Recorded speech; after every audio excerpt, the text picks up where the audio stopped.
Assalamualaikum warahmatullahi wabarakatuh.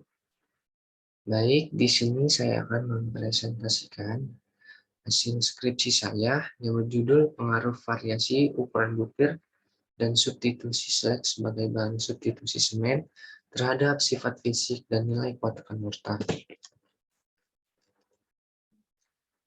Abstrak. Telah dilakukan penelitian mengenai pengaruh variasi ukuran butir dan substitusi slag sebagai bahan substitusi semen terhadap sifat fisik dan nilai kuat tekan mortar.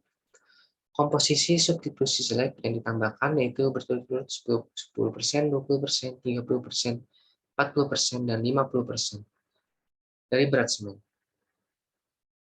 Perendaman mortar dilakukan selama 21 hari. Hasil pengujian menunjukkan nilai kuat tekan mortar dengan substitusi slag lebih tinggi dibandingkan nilai kuat tekan mortar tanpa substitusi slag. Kuat tekan terbaik diperoleh pada substitusi slag ukuran butir 100 mesh, 200 mesh, dan 350 mesh berturut-turut yaitu sebesar 5,55 megapascal, 5,65 megapascal, dan 9,66 megapascal. Sedangkan nilai kuat tekan mortar tanpa substitusi slag yaitu sebesar 4,81 megapascal. Semakin tinggi massa jenis mortar, absorpsi dan porositas yang dihasilkan akan semakin kecil dan kuat tekan semakin tinggi. Hasil karakterisasi X-ray fluorescence atau XRF menunjukkan senyawa didominasi oleh CaO dan SiO2 sebesar 54,99% dan 23,860%. Karakterisasi scanning electron microscope atau SEM menunjukkan morfologi sampel kuat tekan terbaik berbentuk bulat dan kubik tak beraturan, serta memiliki lebih sedikit pori daripada sampel kuat tekan terendah yang memiliki lebih banyak pori. Sedangkan hasil karakterisasi energi dispersif spektroskopi atau EDS, sampel mortar menunjukkan penyebaran unsur didominasi oleh unsur Ca dan Si. Penelitian ini dilakukan dengan menambahkan slag sebagai bahan substitusi semen dalam pembuatan mortar. Komposisi slag yang digunakan sebesar 10, 20, 30, 40, dan 50% dari berat semen. Mortar dilakukan perendaman selama 21 hari. Bahan pembuatan mortar berupa slag, bottom ash, dan semen dikarakterisasi menggunakan XRF. Mortar dilakukan uji fisik dan mekanis meliputi porositas, massa jenis, absorpsi, dan kuat tekan, serta dilakukan karakterisasi menggunakan SRF dan SEM EDS. Bab 4. Hasil dan pembahasan. Yang pertama, ada hasil karakterisasi XRF slag, di mana senyawa yang mendominasi adalah senyawa CaO sebesar 40,23% dan SiO2 sebesar 28,45%.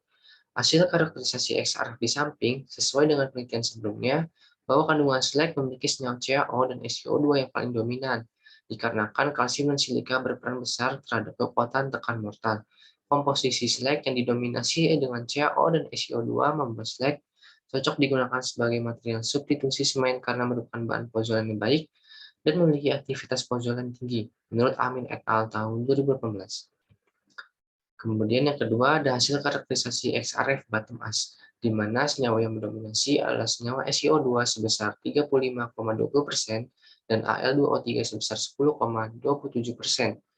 Hasil karakterisasi XRF di samping sesuai dengan penelitian sebelumnya yang menyebutkan bahwa komposisi kimia pada bottom ash didominasi oleh senyawa SiO2 dan Al2O3, dikarenakan senyawa tersebut berperan sebagai agregat halus, pengganti pasir, dan berperan sebagai bahan filler.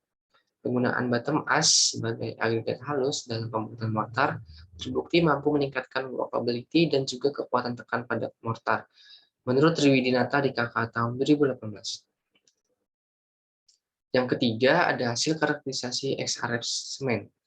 Semen didominasi oleh senyawa CaO sebesar 59,36%, SiO2 sebesar 22%. Hasil karakterisasi XRF di samping berperan terhadap proses hidrasi semen. Hidrasi dimulai dari bagian luar butir semen dengan pengerasan dari 4 senyawa utama semen, yaitu C3S atau trikalsium silikat, C2S dikalsium silikat, C3A trikalsium aluminat, dan C4AF tetrakalsium aluminat. Menurut penelitian yang dilakukan Widoedjoko tahun 2010, senyawa C3S dan C2S memberikan kontribusi yang besar pada perkembangan kekuatan tekan awal pada 14 hari pertama dan mempengaruhi kuat tekan sampai pada umur 21 hari. Selanjutnya ada hasil pengujian kuat tekan mortar. Berdasarkan data hasil uji kuat tekan dengan substitusi slag diperoleh, kuat tekan lebih besar sebesar 9,66 megapascal daripada kuat tekan mortar tanpa substitusi slag, yaitu sebesar 4,81 megapascal. Dari hasil uji kuat tekan menunjukkan bahwa mortar memenuhi ASTM C720 karena nilai kuat tekan mortar di atas 5,2 megapascal dan termasuk dalam mortar tipe N. Yang kedua, ada hasil pengujian massa jenis sampel mortar. Berdasarkan hasil massa jenis di samping, menunjukkan bahwa nilai kuat tekan berbanding lurus dengan massa jenis. Hal tersebut dikarenakan kerapatan atau kepadatan sampel mortar sangat mempengaruhi nilai kuat tekannya. Hal ini dikarenakan ukuran butir yang lebih halus yang berasal dari slag dapat mengisi rongga-rongga di dalam campuran mortar. Yang ketiga, ada hasil pengujian porositas mortar. Berdasarkan hasil porositas di samping menunjukkan bahwa semakin kecil ukuran butir menghasilkan porositas yang lebih kecil. Hal ini sejalan dengan penelitian yang dilakukan oleh Amin et al. Tahun 2018 bahwa penurunan porositas secara langsung sejajar dengan kehalusan bahan slag. Ini karena partikel halus yang berasal dari slag dapat mengisi pori-pori di dalam mortar, sehingga membuat mortar lebih padat dan dapat mengurangi daerah yang seharusnya dipenuhi oleh air. Hal ini membuktikan bahwa nilai porositas berbanding terbalik dengan kuat tekan dan massa jenis.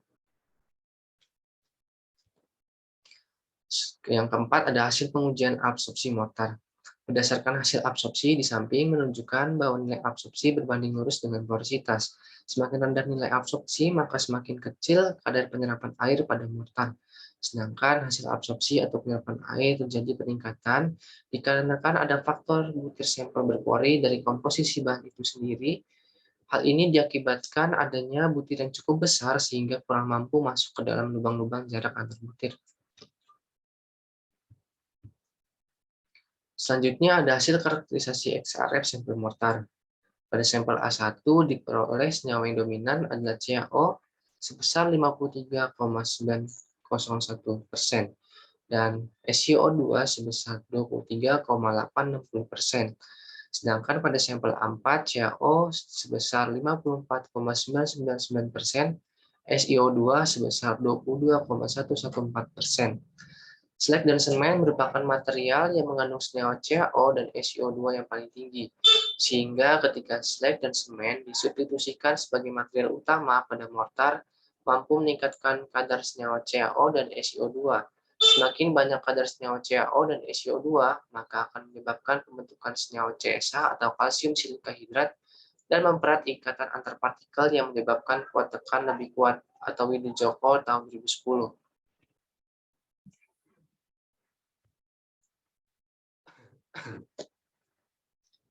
Selanjutnya ada hasil karakterisasi SEM EDS sampel mortar pada sampel A1. Pada hasil karakterisasi SEM EDS di samping, terlihat bahwa pada warna ungu mengandung unsur Ca dan biru cian mengandung unsur Si yang memiliki penyebaran warna yang merata. Sehingga dari hasil tersebut dapat dikatakan bahwa Ca dan Si merupakan unsur dominan yang terdapat pada sampel A1. Begitu juga pada hasil karakterisasi SEM EDS sampel mortar A4, pada hasil karakterisasi SEM EDS di samping, terlihat bahwa pada warna ungu mengandung unsur Ca dan biru cian yang mengandung unsur Si memiliki penyebaran warna yang merata, sehingga dari hasil tersebut dapat dikatakan bahwa Ca dan Si merupakan unsur dominan yang terdapat pada sampel A4. Kesimpulan dan saran.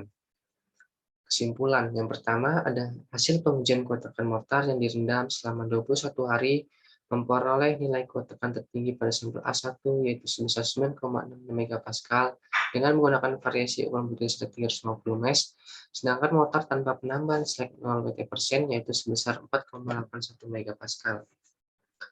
Kemudian, kedua ada nilai porositas tertinggi yaitu pada sampel A4 dengan ukuran butir slag 100 mesh dan komposisi substitusi slag 40% sebesar 11,60%.